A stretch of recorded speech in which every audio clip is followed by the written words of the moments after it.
Welcome, everyone. Thank you for joining us today. So, let us begin our session with a wonderful quote. Blockchain is a technology that enables cryptocurrencies like Bitcoin to exist. It's the foundation upon which the future of finance is being built. Good evening, everyone. I, Nitika Chauhan, being your host for today's international webinar on the topic cryptocurrency and blockchain, extend my warm greetings and a very good evening to all of you present here. Cryptocurrency and blockchain represent a transformative force in the realm of finance and technology. At its core, blockchain is a decentralized ledger technology that securely records transactions across a network of computers. Cryptocurrency, epitomized by Bitcoin, Ethereum, and an array of alternative coins, introduces a shift in how we perceive and exchange value. Talking about the SEMS Welfare Foundation, we are a Section 8 not for profit company registered under the Companies Act 2013 with various recognitions from Niti Aayog, MSME, MCON, DDU, GKY, and more. Recognized as a startup by DIPP and MCI, and awarded the Best Service Award for National Contribution. SEMS Group, with an active network of 5,000 plus professionals, published books, and an international journal, organized education and health camps for underprivileged children, promoted digital and financial literacy, and contributed to society. Our initiative, Digi Saksham, has developed content for 300 plus courses in IT, BFSI, retail, and entrepreneurship, impacting diverse age groups. We have executed a skilling project for 600 inmates, signed MOUs for training, collaborated with various organizations, and conducted international conferences. SPEM leads another SEMS initiative, empowers women through workshops and newsletters, conducting awareness programs in digital literacy, marketing, and career development across different industries.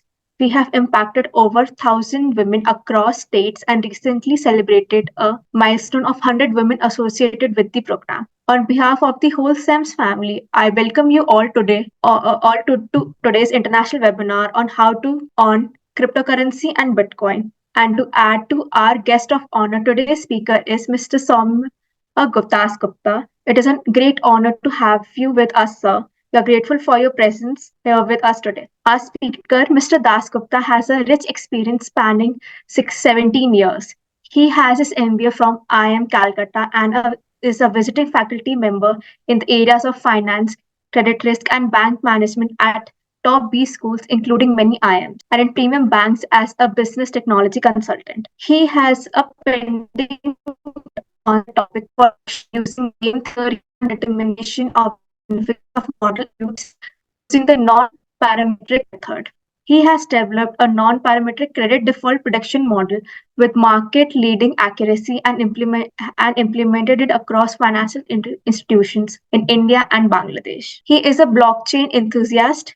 He was part of the blockchain group in the Accenture BTG group and has prepared multiple blockchain use cases for pre-sales opportunity. He has also trained business analysts in blockchain and use cases and concepts. Yeah, thank you, Nitika, for that lovely introduction. And it was really good to see that there is an appreciation letter coming out for active participation because I solicit a lot of participation from candidates. The topic which we are going to cover today is slightly, technical in nature, but we'll try to make it as simple as possible so that even people from non-tech background can understand and relate to what blockchain is. And because as per my discussion with Lakshmi, I got to understand most of the students will be from the B school background and some undergraduates and a little mix of senior people as well. So based on that, I will try to keep the content in a way which is digestible and probably can be understood by everyone. We'll start with the basic concepts and then we'll try to build understanding of what is happening around because the time is limited. Normally, the course which we take at IIMs is spans for 30 hours, where we include blockchain and few other things. We cannot have that detailed discourse here. So we'll try to keep it at a very high level and I hope that it can make sense. And I encourage all of you to ask as many questions as possible. So today's session, now it's 6:40. So we'll try to complete the blockchain and Bitcoin part in the next half an hour. And the next 5 to 10 minutes, we'll discuss on some other opportunities which are there for the students like you, because I thought this is a very opportune time where we can connect with students like you and tell about the various options which may have in our hands. After that, we can take question and answer. Also, in between, if you feel there is a relevant question pertaining to the topic at hand, we can encourage those kind of questions as well. So with that expectation, let me get started. So today we are going to discuss about two very interesting topics, cryptocurrency and blockchain. And why it is so interesting, because if you look at the newspaper, every other day we see some updates coming from blockchain and cryptocurrency world. As a student, probably you feel that it is slightly offbeat and slightly exotic as well, because blockchain is a different ball game altogether. So we'll try to build that concept. I am going with the assumption that most of the people in this particular group do not have any foundation in blockchain. So we'll start from the basics, and slowly we'll try to give you an understanding of what is happening around, so that you can read newspapers and relate from the lessons we are going to discuss today much better way. Okay, so we'll discuss first about cryptocurrency, right? What cryptocurrency is all about. We'll try to understand the differences between the digital rupee, which is very popular now, and the cryptocurrency. We will then try to don the hat of a critical analyst, and we'll try to see, is really cryptocurrency a currency or not, from different dimensions. After that, we'll look at the regulations which are being in place in India, and what are the probable states of regulations which may come up after the elections are done. And then we will try to see what are the different events which has happened over the past few years, so that we can understand, and from there we can try to project what may happen in the future as well, right? Please take this as a note that we are not going to talk about cryptocurrency as a speculative asset today. We are not going to talk about the investing part of it. We are just going to scratch the surface and understand the basic concepts of it. Okay, and if people are interested, we can have separate detailed sessions on cryptocurrency and blockchain. And by the way, we take sessions on other areas as well. So if you feel there is a need of any similar kind of topics on financial technology, credit risk, banking fundamentals, we can take separate courses on the same as well. Okay, so with that expectation, let us try to understand a typical use case where the cryptocurrency is being used. Right? Okay, so before we start, let's think of this two different terminology, Bitcoin and blockchain. In the market, it's very commonplace that people confuse Bitcoin and blockchain and think they are the same thing, which is not the case. The difference between these two is that Bitcoin is just one simple application of a bigger technology which we are calling as blockchain. So blockchain is our overall umbrella, and under which we can have multiple use cases of blockchain. One of it is Bitcoin. That is the first understanding which we should all have. Okay, they are not the same. Talking about the first use case, let's suppose there are two different people across two different countries. Say a person in country A, which is US, sending money to a person sitting in India, which is country B, right? So typically how it happens in the current day without using cryptocurrency. First, the person will go to a Western Union or a bank, right? And then he will try to send this $1,000. It goes via multiple intermediaries.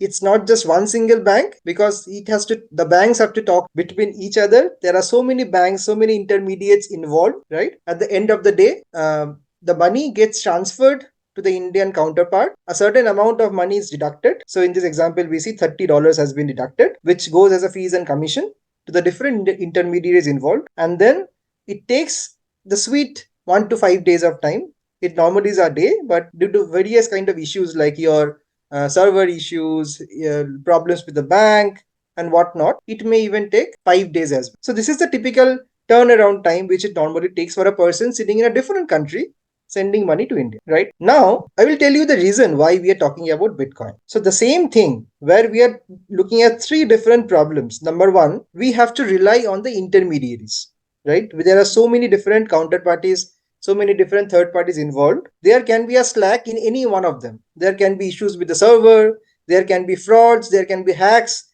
there can be regulators, like what happened recently to the Paytm bank, right? Deposits are now prohibited. So regulators are controlling the banking ecosystem. So it may happen that these kind of intermediaries which are involved in a particular transaction can be hit badly, right? So our money is now not only relying on the intention of sending money to my friend, but also depending on a lot of intermediaries in between, which is not coveted for many people, right? So that is the first problem, that we have to trust people whom we don't know. We have to trust banks who we don't know. We have to trust intermediaries we don't know, right? And we have no other option, because a person who is sitting in the US cannot physically bring $1,000 to India and then give his friend $1,000, right? It is not possible. So because there is no other alternative, people have to generate trust. People have to manufacture trust from within. because there is no alternative. Because business has to happen, money has to be sent. You have to trust someone, and who you're trusting, the intermediaries, where there can be a lot of slacks, right? That is a one key problem which is there, the problem of trust. The second thing is the time. The amount of time it takes normally to send money from one country to the other is quite high, and it can even go higher due to multiple reasons. And also, the amount of money, the fees and commissions which the intermediates charge is on a very higher limit. So what cryptocurrency is providing is a solution of all these three different problems. So what is done, the third party, when we are using a cryptography based solution, the third party or the intermediates are completely obviated. They are completely removed from the equation. It's a peer-to-peer transfer of money which happens. Obviously, the mechanism is slightly complex. We'll discuss about that in the next slide. But try to get this picture that we are not relying on any intermediates who are in complete control of our money, right? We are just making the movement of money from point A to point B, right? Based on the technological know-how, based on what the technology has provided. So you can imagine we are shifting our trust from people, from banks, from organizations to technology, right? So because the technology is very, very robust, it has been secured by a lot of cryptographic protocols, which are secured mechanisms. The chances of the money being lost or theft, though there has been some incidents where cryptocurrency theft has happened, but it's very, very remote. Okay, this is number 1 point. Number 2 point is that the amount of money which the intermediates are charging is on a very higher side. So with cryptography solutions, even the amount of money which has to be given out can be codified. So you can write a piece of code where you are limiting the amount of money which can be charged by different parties who are trying to make the movement. So what happens, we'll come to the exact mechanism in the next slide. But the amount of money, take it from me, is very, very less. And the amount of time, if I am talking about a Bitcoin implementation, on an average, the Bitcoin transaction takes 10 minutes. It can be higher, it can be lower. But if I take the common average of all the transactions happening, it will be on an average of 10 minutes. Okay. So the three problems are now nipped at the bud. We are sending money quite fast. We are not relying on intermediates anymore. And also we are doing things at a much fast turnaround time. These three problems can be solved using a typical Bitcoin implementation or any cryptography implementation for that matter. Okay, so now what we are trying to say is that the cryptocurrency is a use case, as I mentioned in the last slide, right? So let us try to understand that what is the technology of which Bitcoin is a use case. The technology is called as blockchain, right?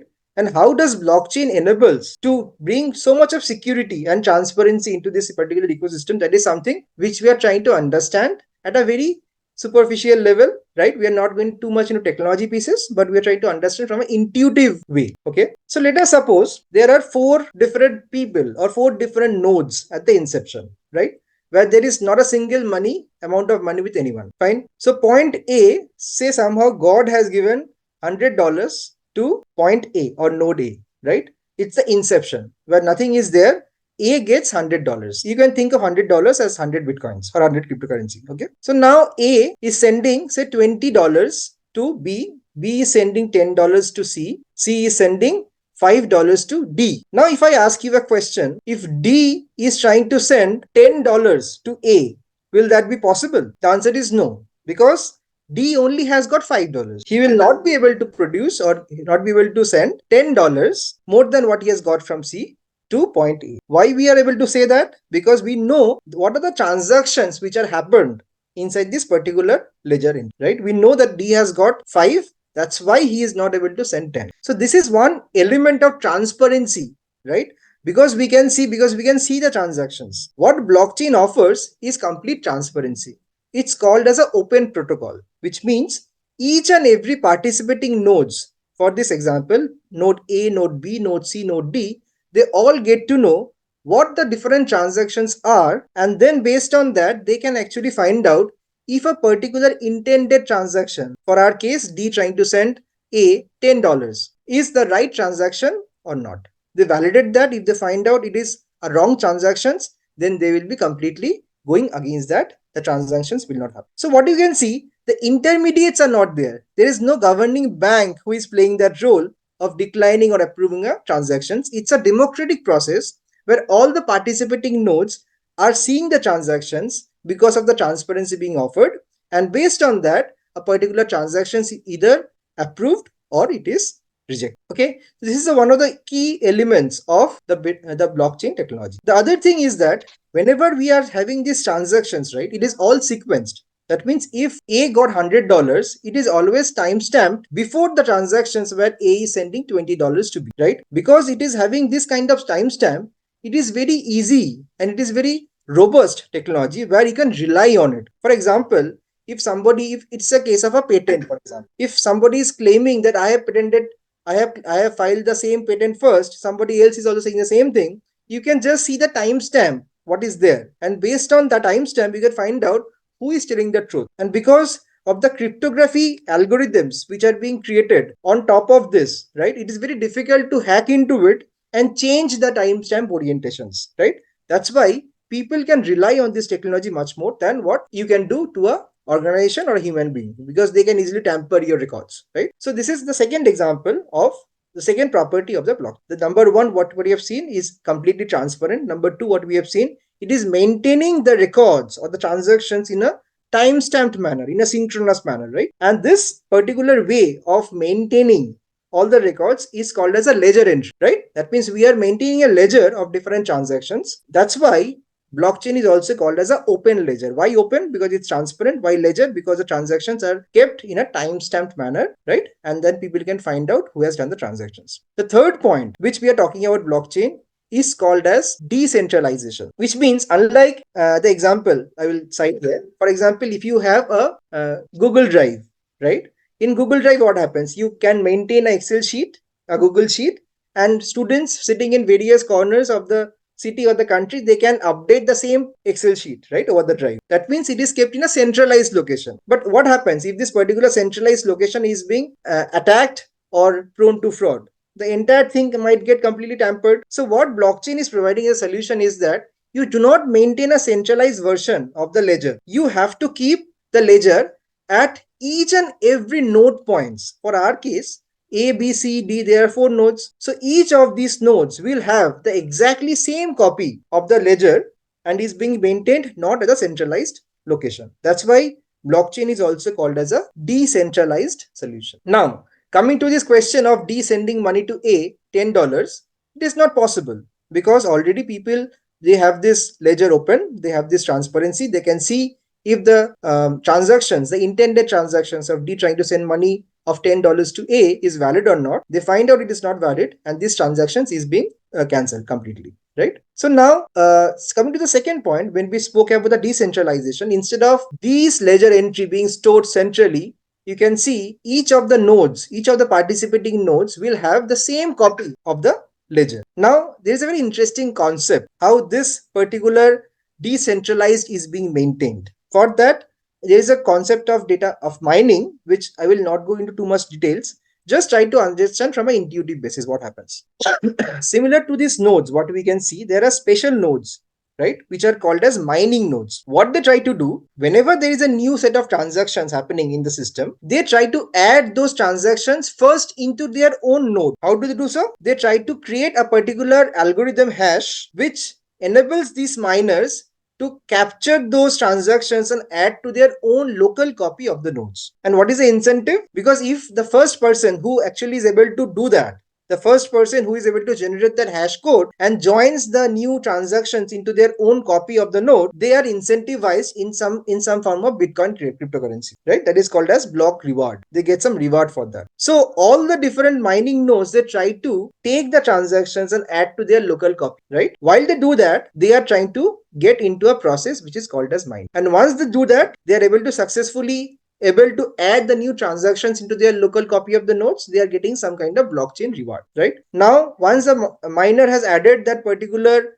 transaction into their own local copy, they send that solution out to the remaining nodes. The remaining nodes validate that if the solution which this particular node has been able to crack correctly or not.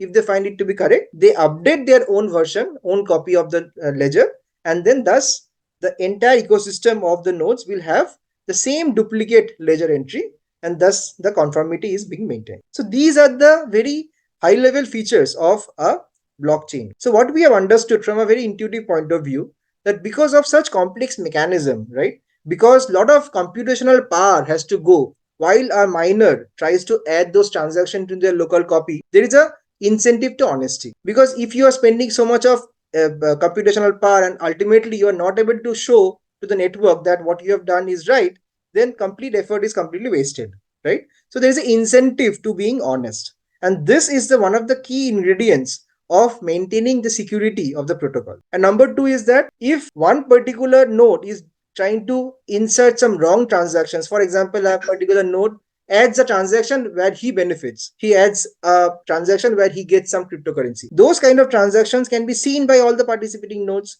and they can actually go into a democratic process. If they see that particular transaction is invalid, they can completely remove that particular transaction and doesn't allow the miner to put that transaction as a part of the block. This is how the entire security of the blockchain is being maintained. So what we've understood is that instead of relying on a person's will or motive or a bank's will or motive, we are now shifting our complete trust into a technology, and the implementation has been done in such a smart way that the technology by itself, by design, they will be not be able to do any kind of frauds. That's why it is very safe while using a blockchain.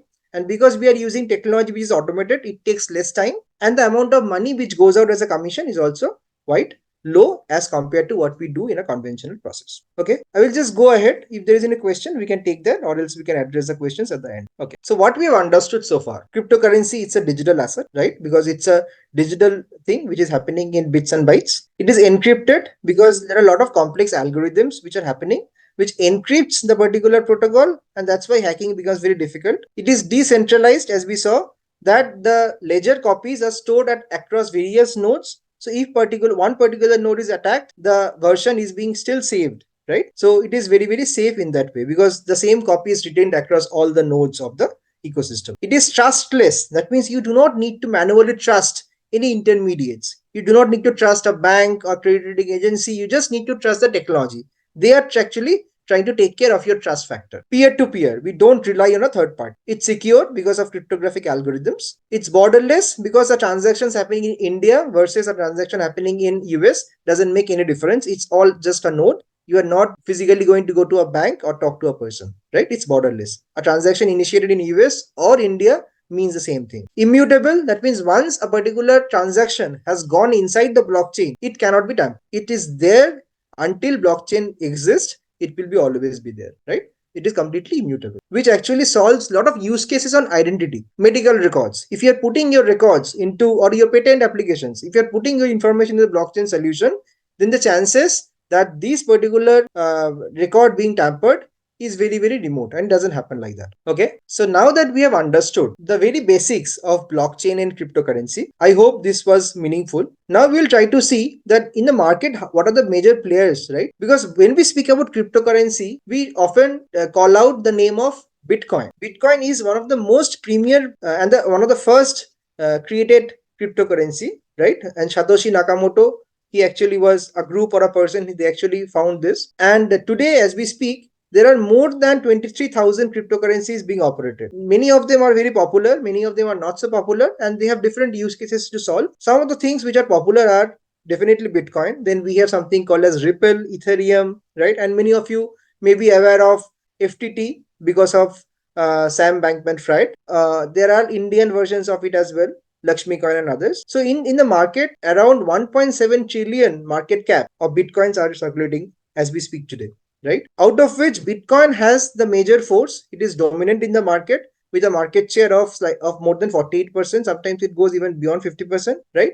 So it is one of the most predominant cryptocurrency player in the market. And if you look at the uptick and downtick of the crypto market, you will see that Bitcoin's movement is actually predicting the entire fraternity, the entire ecosystem's movement. It is primarily driving the cryptocurrency, right?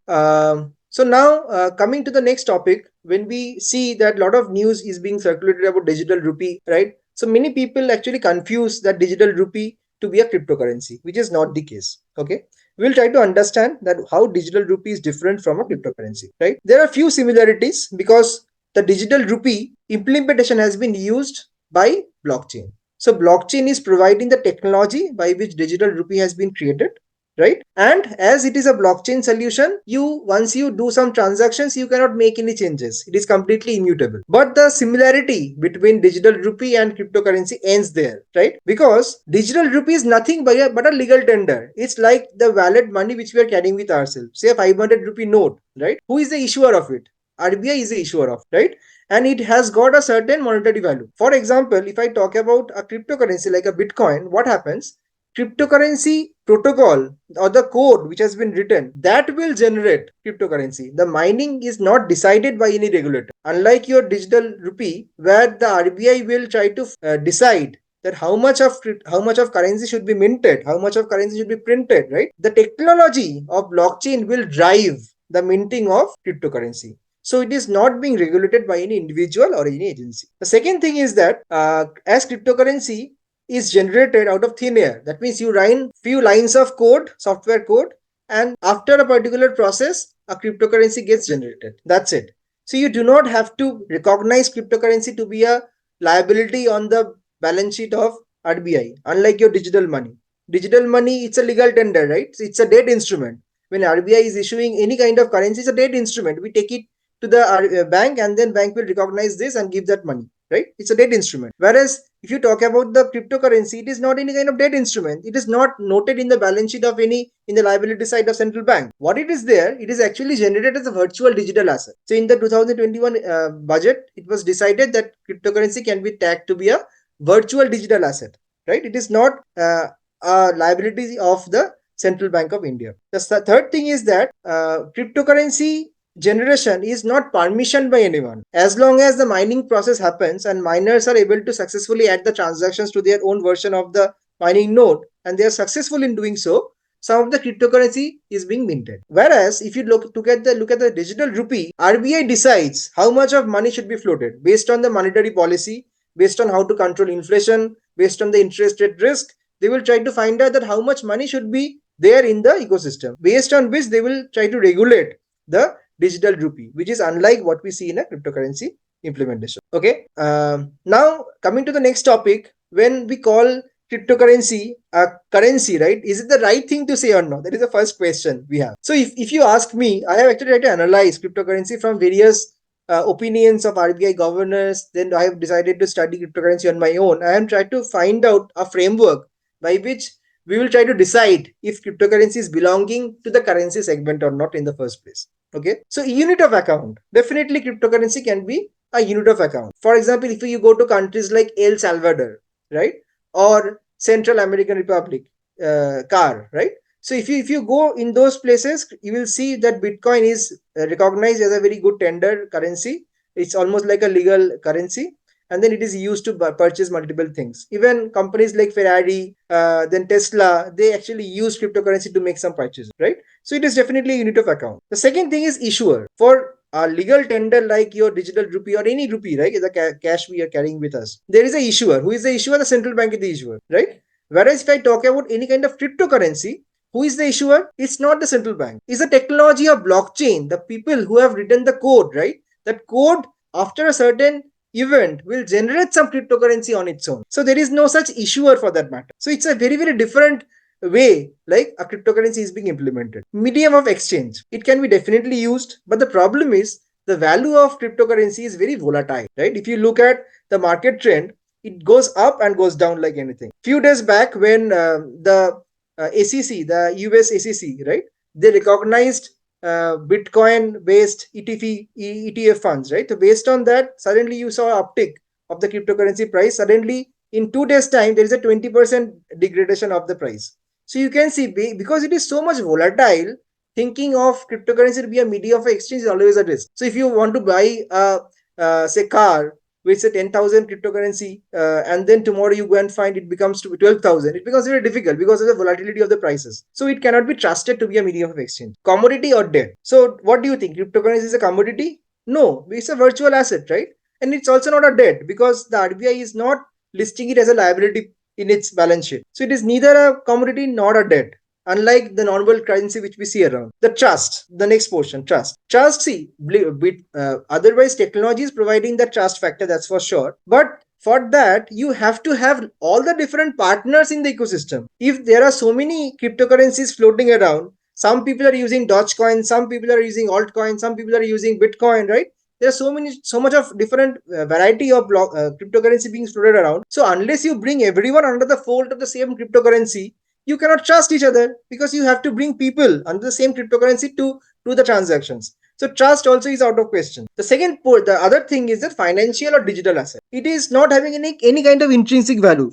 Because if I try to do a valuation of cryptocurrency, it is like a zero coupon perpetual bond, right? So where there is no interest, and also there is no principal payment in the future. So if I try to derive the intrinsic value of cryptocurrency, it boils down to zero. The only price it actually is derived because of speculation people have. People think that cryptocurrency will go up tomorrow higher. So based on that, they buy. Some people think that it will go even higher. They are willing to pay a even higher price. So based on speculation of different people, the cryptocurrency is deriving its value. If a sizable number of people who are doing cryptocurrency trades, they move out of the ecosystem, the price of cryptocurrency is definitely going to go down, right? So it doesn't have any intrinsic value. It cannot be considered to be a physical financial asset, right? The other thing is that the limitation of supply. What happens whenever today, after the 1970s, when Bretton Woods was abolished, right? So previously, what we had the value of the currency tied to the bullion of gold which a country was holding, right? After President Nixon abolished the Bretton Woods, what it became, the money became fiat money. That means it doesn't have any intrinsic value. The central bank of any country that can print as much of currency as they would want, depending on the monetary policy they are following, right? Interest rate risk, inflation, they will generate as much of money they as would like to. But for the example of things like Bitcoin, right, what happens? They actually are limited in supply. For example, cryptocurrency, the coding has been done in such a way that after a certain point in time, after 21 million cryptocurrency coins has been generated, the system will stop generating any further bitcoins. So this is completely regulated by the few lines of code of the software. If tomorrow somebody would like to change the code, right, and you have a majority of coders saying the same thing, it may happen tomorrow that the number of limitation of the number of cryptocurrency which are there in the market can be regulated, right?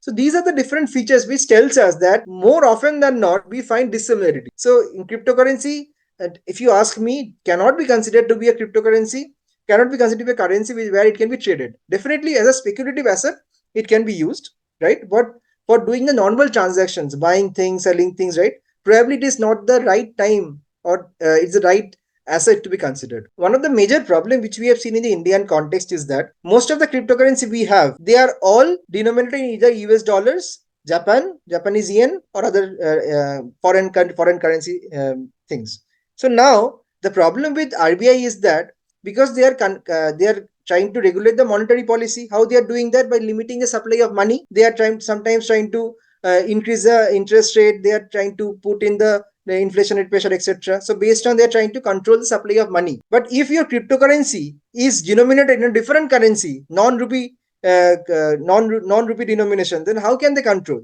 So it is going out of hand of the RBI. So what there are strong forces which are continuously opposing the use of cryptocurrency to be a medium of exchange or a medium of unit of account. Okay. So I'm not sure how much time has passed. If it will go on like this, so it's 7:13.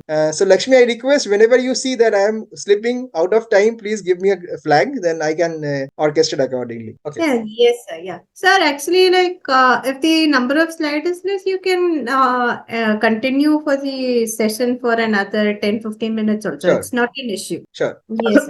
Okay, sure. The other problem which we are seeing is that now most of the loans like Indian banks are making, right? They are trying to mobilize the deposit in Indian currency. Again, if you're having too much of cryptocurrency floating around, then even controlling the amount of loans by the banks gets very difficult, because now there are so many provisions where cryptocurrency based lending is happening, right? So if these things are continuing, the Central Bank of India, or for any other country for that matter, right, who do not have the same currency denominated cryptocurrency, they are going to face some kind of problem, because they are not able to supply the flow of money in the ecosystem like the way they were doing before, right? The other problem which we have seen using cryptocurrency is the amount of frauds which are happening. Recently, you might have seen what happened to Binance, right? So Binance, the CEO of the company Binance, right, CZ. So this guy So he actually did not have those mandated KYC and AML, anti-money laundering things taken care of.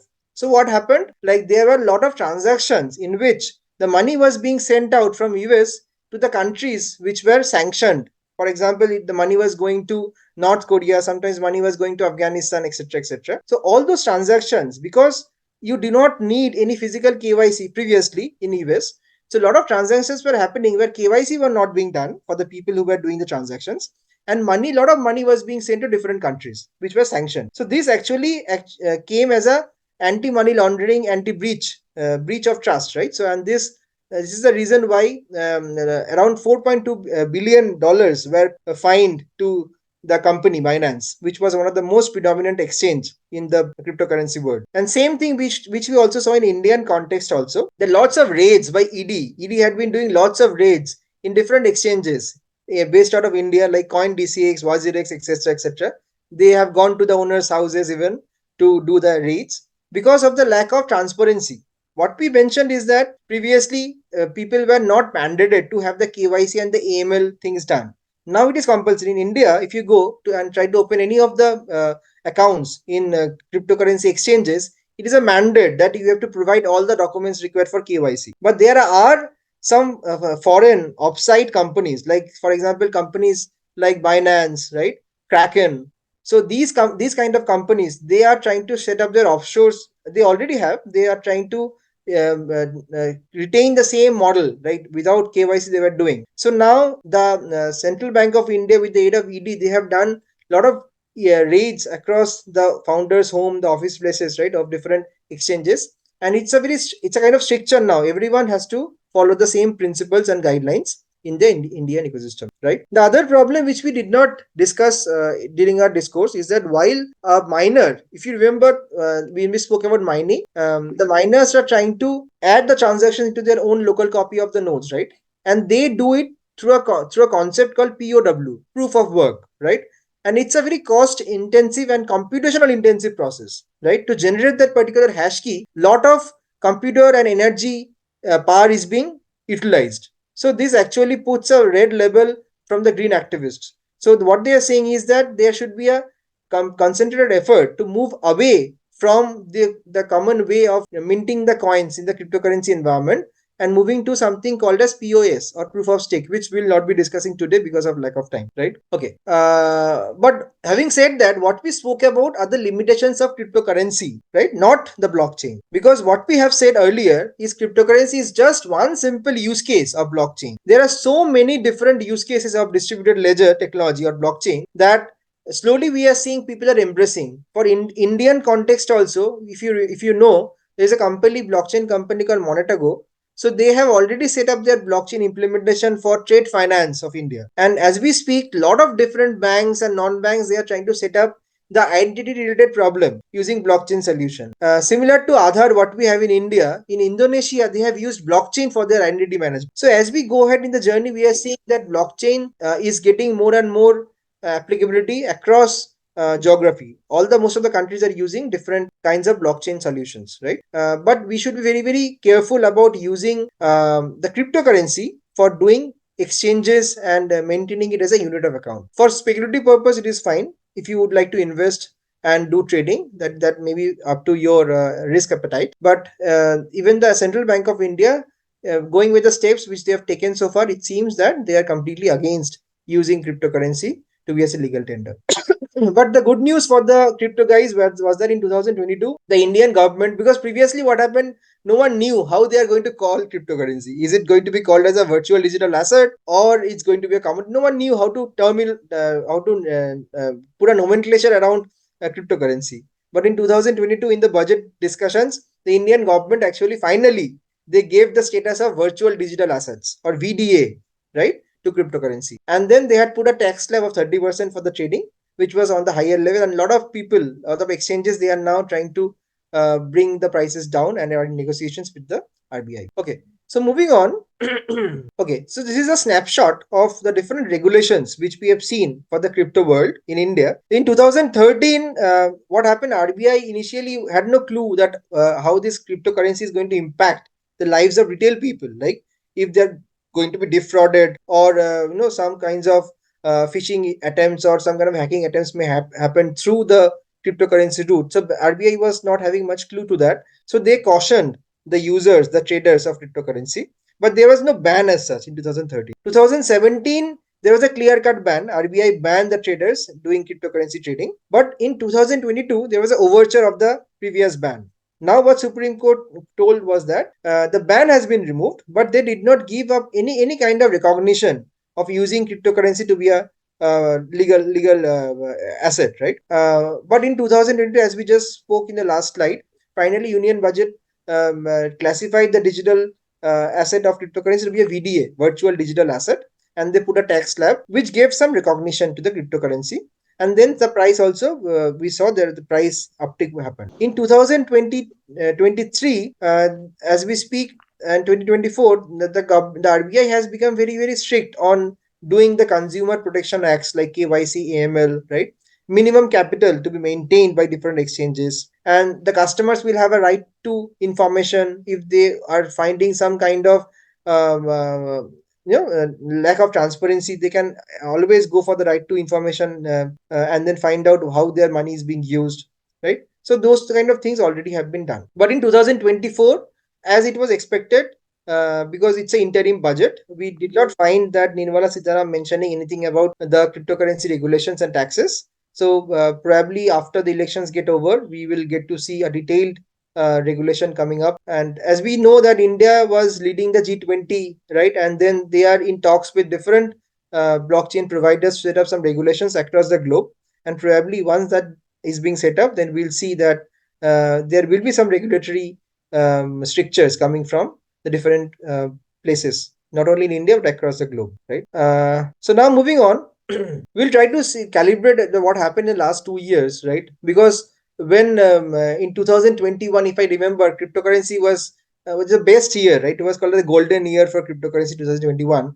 But just the next year, 2022, there was 60% dip in the value of cryptocurrency because of a different because lots of problems happened actually during that year. First, we saw that there was a Terra Luna crisis. So Terra Luna crisis in which people, as I mentioned, right, because cryptocurrency are very volatile in nature. So a new concept came in. They were calling a new concept called stable coins, in which they were trying to tie the value of cryptocurrency to the US dollar, and they used a stable coin for doing that.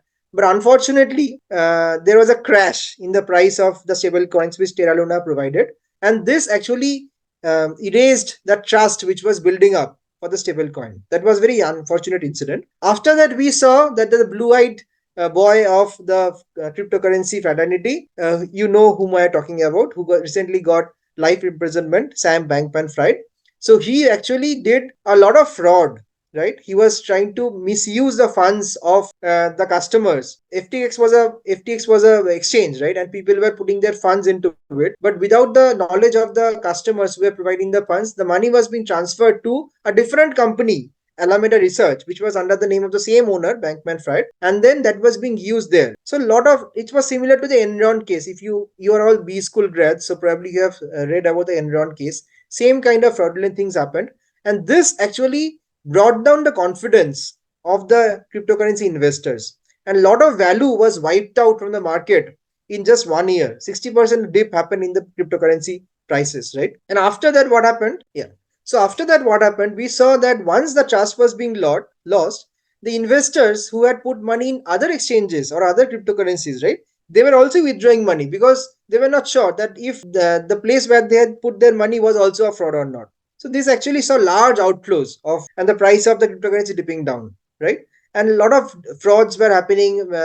People who actually took loan, they were defaulting, etc., etc. In India also, as I was mentioning, there were a lot of searches in major exchanges, Wazirex, Binance, CoinDCX. So all these owners' houses were also raided by ED, right? But after that, a good news came in 2022. At least the government gave a recognition calling out cryptocurrency to be a VDA, virtual digital asset, and it bestowed out some legitimacy that it did not have any asset class tagging to it previously prior to that.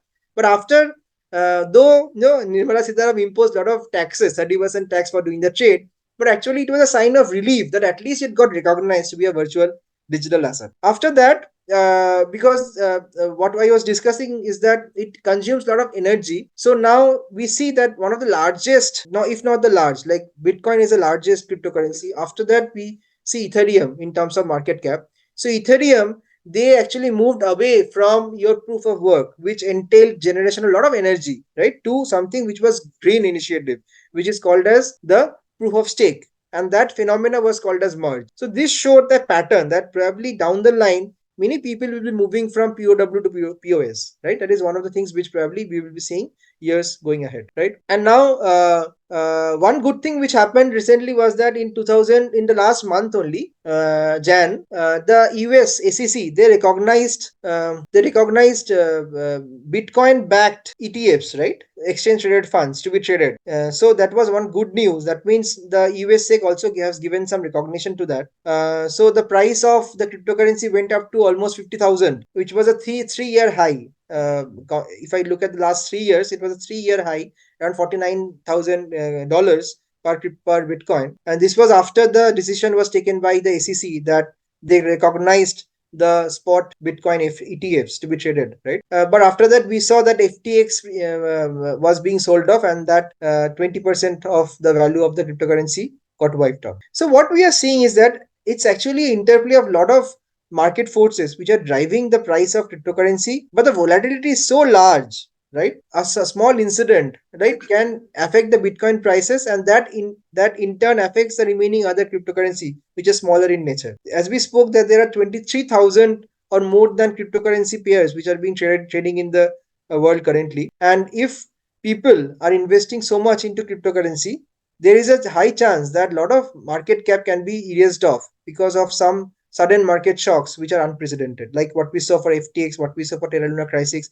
Even when we saw that when the initial 4.3 billion fine was being done over CZ, I think you all know that he was CEO of Binance, who just recently he moved out from his CEO position, right? He quit that position because of the high amount of penalty which was being imposed, and a lot of frauds were being uncovered as we speak. So these are the trends which we are seeing going forward. I will not be going too much details into the technical implementations and use cases of it, because what my intention was to give you a high level overview of Bitcoin and cryptocurrency, and what are the different reasons why we are seeing so much of volatility and different events which happened or transpired in the last few years, so that next time when you pick up a newspaper and read about Bitcoin and cryptocurrency, at least you have that in the back of the mind, and you can go back to this slide and try to see that whatever you have gained through this today's discussion, you can relate to what you did, right? But I will keep the forum open. Any question is welcome, and we can talk about any of the topic which we have covered. Yes, sir. Yeah, thank you. So actually, there is one in the chat box asking, could you please explain the case of FTX exchange meltdown in perspective of such high security measures, or was it an altogether different area of financial fraud? It was a financial fraud. So let me tell you what happened. So people, right? FTX is an exchange, right? So for an exchange, first of all, you can understand the regulations are so loose on cryptocurrency. A exchange was there. It was, what was the business model of exchange? They would get, like what happens in normal exchange. They would have the buyers, they would have sellers on the other side, right? And they are only the facilitators. That means if a particular pair is being traded, they will act buyer to the seller and seller to the buyer, and they will earn some commission in between. That is the only way they should make profit, right?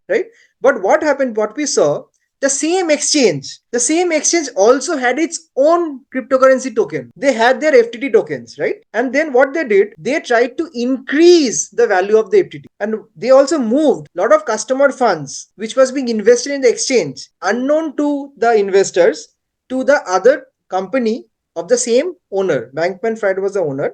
He moved the entire money to a company, a equity trading or a hedge company called as Alameda Research, right? Now, once they have inflated the price of the cryptocurrency assets, it was showing that the balance sheet was getting much richer for Alameda Research. And going by that, they actually took lots of loans from the external market, right?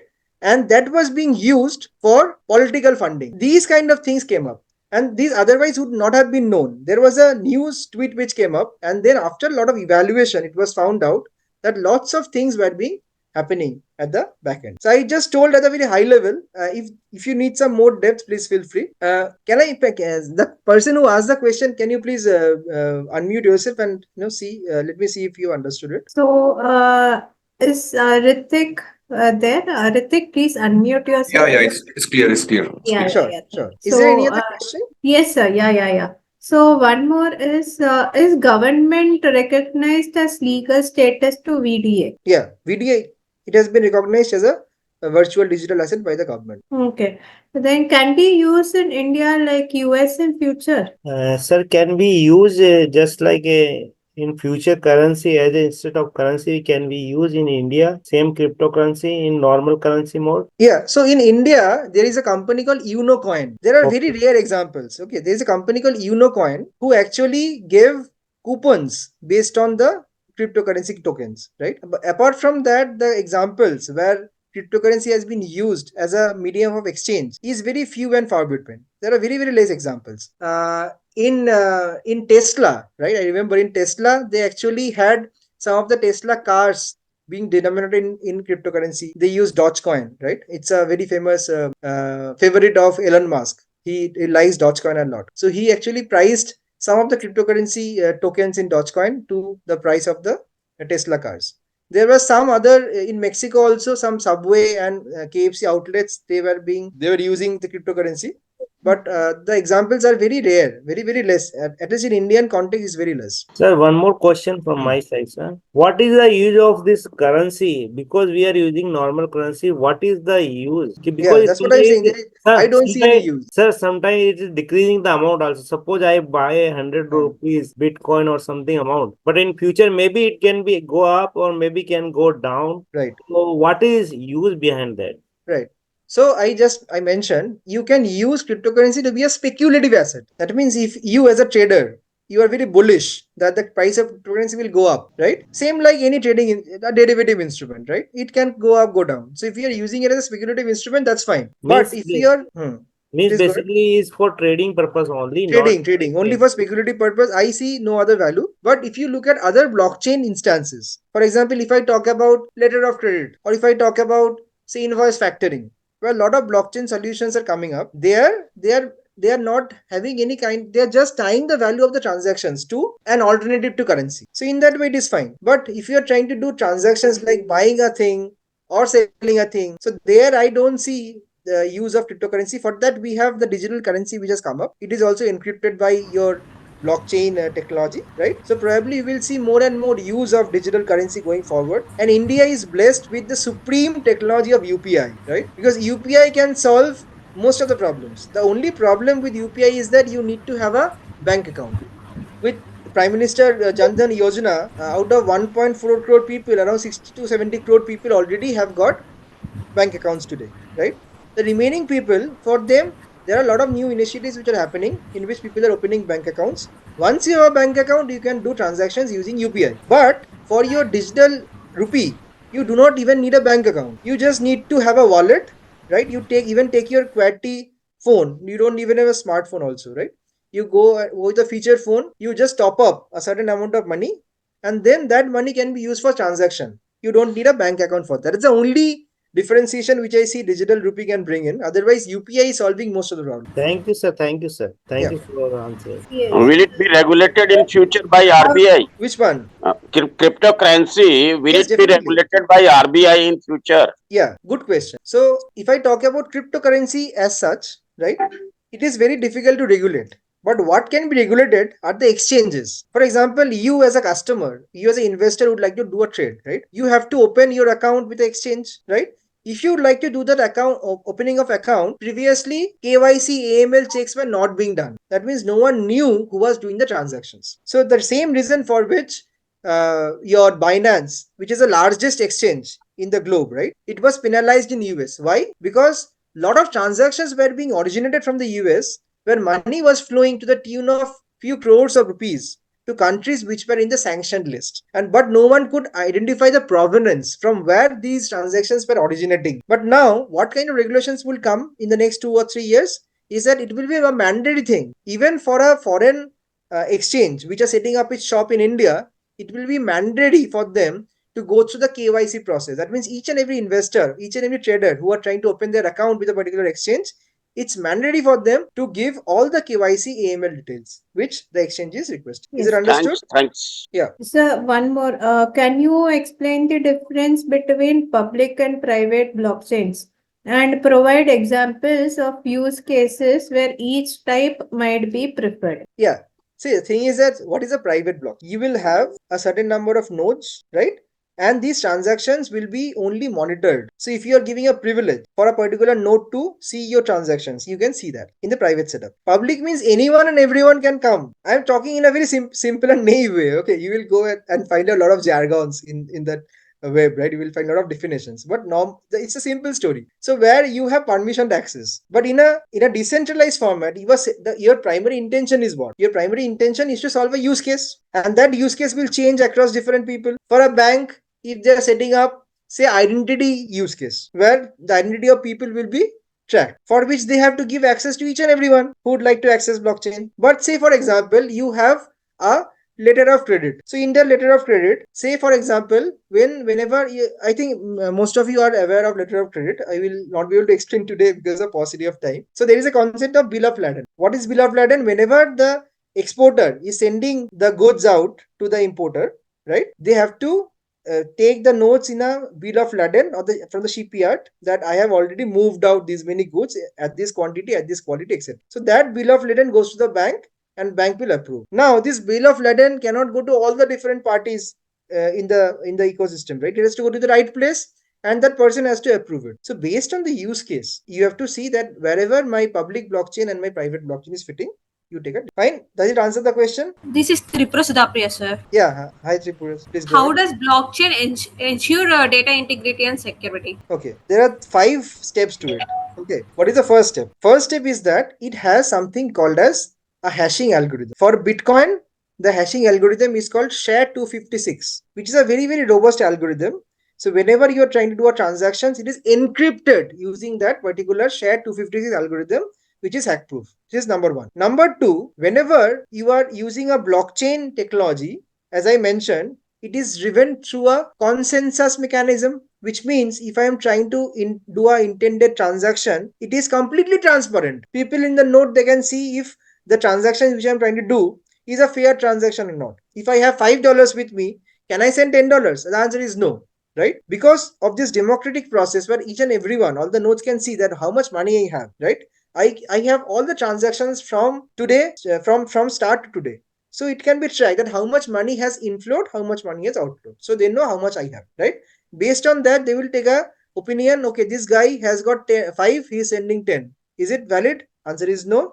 It will be stopped. This is the second layer of protection. Third layer of protection is that there is an incentive to honesty, which means, as I was mentioning, because of paucity of time, I could not go in depth. There is a process called mining, right? What happens?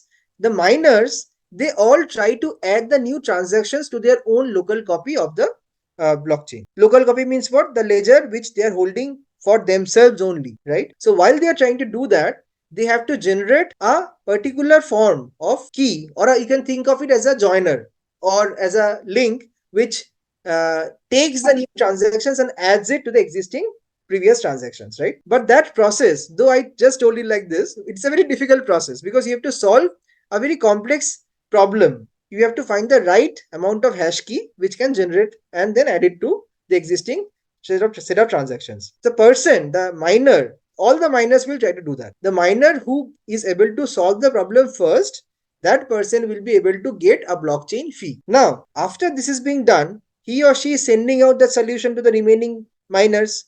They all will validate this is right or wrong. If it is wrong solution, if for example the miner has added some kind of transactions which benefits to himself, then in that case what will happen? The other mining nodes will say that this is a fraudulent node and that particular node is not accepted in the blockchain, right? That's why this particular transaction gets invalidated. This is a third layer of protocol, third layer of protection. Fourth layer is that there is a concept of longest chain, which means that whenever I am trying, say for example, a miner is able to successfully create a invalid transactions, right? The remaining ones nodes will not accept it, right? Now it is almost impossible for the same miner to simultaneously generate two different transactions, two different blocks, because it is computationally very intensive, right? And it's almost next to impossible. So if you look at the blockchain.com website, you will see that whenever a new particular block is being created, a new miner is created. Because it is, I cannot explain you how, because it will take a lot of time, but take it from me, just like from the technical point of view, that it is now next to impossible, right? There is a fourth layer of security, and there is a fifth layer of security in terms of the implementation. Because if you are having some kind of there's a concept of smart contract, right? So if you are having smart contract embedded inside the blocks, inside the nodes, right, and you put a logic which will be regulating a lot of security. So I am sure that a lot of things will not make sense as of now, but at least you know the terms which you would like to look for. If after this end of the session you can go and Google the terms which we spoke about, and if required we can have a detailed session with you, talking to you about how the protection is being baked in. But these are the 5 different points which probably you can look up in Google if you have not understood from what I have said. Okay. So Yeah. is cryptocurrency traceable? Is cryptocurrency, sorry? Traceable. Good question. So one of the company, Silk Road, right? The owner, they were involved in fraud, and then this owner got caught, nabbed by the police. So if I go by the definition of cryptocurrency, they keep on saying it's anonymous. That means the person who is going to generate is, they are not going to know that who the person is, because it's all in bits and bytes. Now the FBI has been able to catch hold of some person who was doing wrong thing. If it is completely not traceable, then this would have not been possible. So there are proxy methods, right? What FBI or any other investigating bureau does, they will try to look at proxy methods. Now it's becoming more easier, because see, if you are trying to do any kind of transactions, it's a mandate that you have to register yourself to be with the KYC and AML standards. Now what does it mean? That means you have to go and provide your Aadhaar card in India, you have to give your bank details in India, right? So those details are now being provided. Now it is very, though it is completely unregulated in that way, that there is no central authority. But if there are transactions which are violating the AML laws, KYC laws, the government will have a free hand to go and try to trace it back. And through proxy methods, they can find out that who this person is, who is initiating that AML transactions. Okay. Okay. Coming back to the sanctity of crypto exchange, what should we research before selection of an exchange for the purpose of crypto investment? Okay, there are multiple considerations. Okay, one is, definitely you are going to do there as a for doing trade, right? You are not going there just to go and select something which is popular. You have to go and find out which particular cryptocurrency is trading in more number of pairs. That means if there are 24,000 different cryptocurrencies being traded, you would like to do pair trading. That means you may want to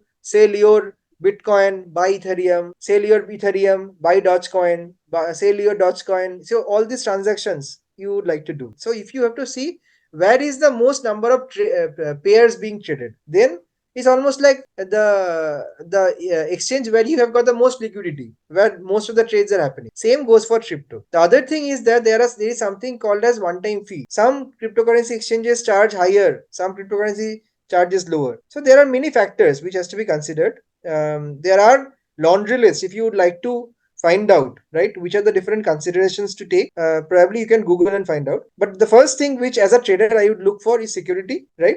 And the second thing which I would look for is the liquidity. That means how many trades are being placed. The other thing is transparency, because after the FTX crisis happened, what happens is that people are not having any clue where the money is going. If I'm investing into an exchange, the exchange, if it is making good use of my money for their own internal purpose, that's a wrong thing. In India, it is very difficult because you have got this weapon of RTI, right to information. You can always use the RTI to find out where the money is being spent. Okay. So I would say India is very pretty much more regulated than even the US in this way. Okay. What is the best cryptocurrency exchange? I will not be able to make that statement because that would mean that I am favoring a particular exchange. But there are lots of good exchanges, right? Like WazirX, CoinDCX, UnoX. Then you have got Binance as well. Though Binance is recently undergoing through some of the problems which we have seen, and there has been raids. There is one other consideration which you might take. There is a concept of decentralized exchanges, which means we have been talking about blockchain. Blockchain is a solution where we don't need intermediate. But again, If you're putting your money in an exchange, that means you are also again trying to rely on someone, on a company. That brings in centralization. So there are now new concepts of decentralized exchanges where even the order matching etc happens automatically through blockchain solutions. So Kraken is one very good Kraken, Kraken. Kraken is the name of one of the most popular decentralized exchange. So probably you can try to do some research there. But Okay. price discovery of assets happen best in exchanges where the liquidity is the highest. So where trading is happening the highest, please go for those. You will get the best price discovery in those exchanges. But I will not be able to name any company. Okay, thank you, sir. What would you prefer, investing in traditional funds or on crypto? See, that depends on the risk appetite of the person, right? For Yes, example, sir. there are a lot of people who are investment oriented. They would rather invest in 5 year long Tata Steel stocks, and some people do intraday. They deal in derivatives, right, and very risky asset classes. So it depends on the person, right? I am normally a risk averse person, so I normally do not spend too much in crypto. But it's always advisable to have a mix and match. That means your portfolio should have some stable assets, some risky assets, so that your ROI, right, is optimal. So you always calibrate the risk when you consider return. Always look at the concept of Sharpe ratio, which is return per unit of risk. If you are taking too much of risk and getting good return, that is as good as taking less risk and less return. So what you should see, you should get more return from low risk. That is the ultimate objective. Yes, sir. Yeah, thank you, sir. Thank you for answering it. Right. Over to you, Neetika. Wow, what a wonderful knowledge you have given us, sir. I hope our audience has learned many new things from this session. I would like to highlight some of the points like digital asset. Bitcoin and blockchain are not the same thing. Peer-to-peer transaction, that there are no intermediaries in cryptocurrency. We are shifting our trust from banks and institutions to technology, limiting the amount to be limiting the amount that is being charged. The transactions take an average of 10 minutes. There is transparency. The transactions are time stamped. Blockchain is also called open ledger. Transactions cannot be tampered with when entered into the blockchain. Decentralization. The digital rupee is different from cryptocurrency as it is centralized and regulated by the RBI. It also appears as a liability on RBI's balance sheet. The RBI decides how much digital rupees should be floated in the market, and the amount of fraud regarding cryptocurrency has increased, as stated by Sir, like the FTX exchange fiasco. So thank you, sir, for your time. Now, again, thank you all for attending today's webinar. And if you have any additional questions, you can contact us by email or telephone. We are happy to provide additional support for you. Please follow us on our social media handles and subscribe to our YouTube channel for new learning.